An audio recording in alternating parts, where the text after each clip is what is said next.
Hi guys, welcome to another video. তোমরা রজনীকান্তের জেলা সিনেমাটা দেখেছিলে। সাউথের বড় সুপারস্টার রজনীকান্ত, যার সিনেমা মানেই আমাদের কি বলবো, মানে ওখানকার সাউথে একটা সেলিব্রেশন হয়। লোকে মানে সেলিব্রেশন করে তার সিনেমা হলে গিয়ে দেখতে যায়। রজনীকান্তের অনেক পুরানো সিনেমা আছে। তো রজনীকান্তের তোমরা যদি রোবট সিনেমাটা দেখো, তারপরে রোবট 2.0, মানে এমন কেউ নেই যে সেই সিনেমাটা দেখেনি। অনেক কেউ সেই মানুষটার নতুন করে ফ্যান হতে শুরু করেছে।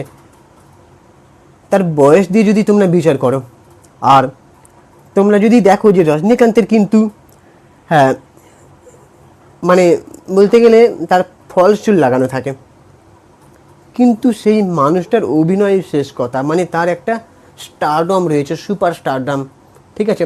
তাকে দেখতে মানুষ মানে ভিড় করে হলে হলে। সেই মানুষটার ইতিহাস যদি আমরা জানি, সেই মানুষটা নাকি বাসের কন্ট্রাক্টর ছিল না, মনে হয় রজনীকান্ত।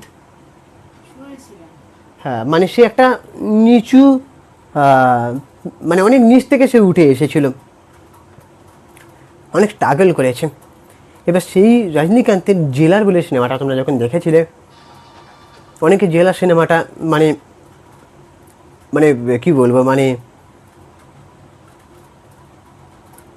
মানে আলাদা করে রজনীকান্তকে পেয়েছিল। রজনীকান্তের সেই লুক, এখানে এরকম পাকার দাড়ি, তার যে লুক, অ্যাকশান, মানে রজনীকান্ত মানে অ্যাকশান, মানে সুপার কমার্শিয়াল সিনেমা। রজনীকান্তের সিনেমা মানেই বিনোদন, এন্টারটেনমেন্ট। তো সেই সিনেমার মানে 2 আসতে চলেছে, জেলার 2। এবারে সেই সিনেমার জেলার 2-র ভিলেন হিসেবে আমরা কাকে দেখতে চলেছি জানো? আমাদের সর্বভারতীয় স্তরের অভিনেতা মিঠুন চক্রবর্তীকে। এবারে মিঠুন চক্রবর্তীর কথা যদি আমরা ধরি, মিঠুন চক্রবর্তী কিন্তু একজন সর্বভারতীয় স্তরের অভিনেতা, যেটা আমি আগেও বললাম। মিঠুন চক্রবর্তী এখন সে তার বয়স অনুযায়ী ক্যারেক্টার করে আমাদের টলিউডে। আমাদের টলিউডে তো সেরকম মারদাঙ্গে অ্যাকশন ফিল্ম হয় না বলে তাই। নাহলে আজকে যদি মিঠুন চক্রবর্তীকে সেরকম ক্যারেক্টারে দেওয়া হতো, যে যেরকম মানে আগে সে যখন ডায়লগ দিত, এ সারা মারবো এখানে, লাশ পূর্বে শ্মশানে, সে মিঠুন চক্রবর্তীর মুখে এইসব ডায়লগ মানায়।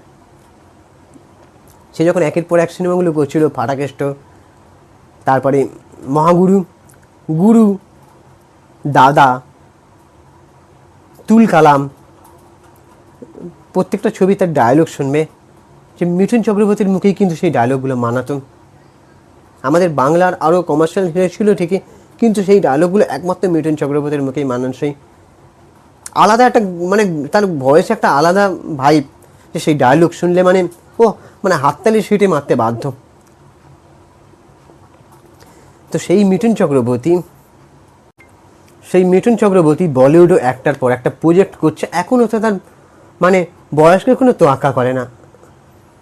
এমনকি সে মানে তার ক্যারেক্টার যে মানে যদি কোনো রাজনৈতিক ক্যারেক্টার হয়, সে কোনো রকম ভয় করে না। ভয়কে উপেক্ষা করে সেই ক্যারেক্টারে সে তার নিজেকে সংযত করে দেয়।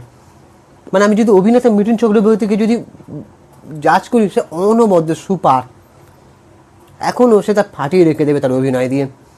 এবার সেই মিঠুন চক্রবর্তীকে জেলার 2 সিনেমায় রজনীকান্তের বিপরীতে মেন ভিলেনের চরিত্রে দেখতে চলেছি। যেরকম জেলা সিনেমাটায়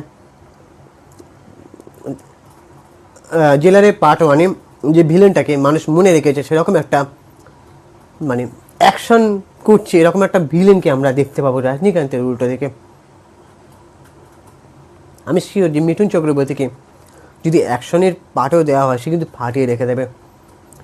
সেই মিঠুন চক্রবর্তী প্রবাসেরও একটা সিনেমায় শুনছিলাম ভিলেনের চরিত্র করবে।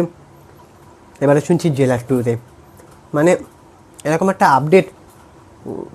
মিঠুন চক্রবর্তী মানে বুম্বাদা যেরকম যতদিন বাঁচবে ততদিন সে অভিনয় দিয়ে নিজেকে নিংড়ে দেবে, ঠিক সেরকম মিঠুন চক্রবর্তীও তাই।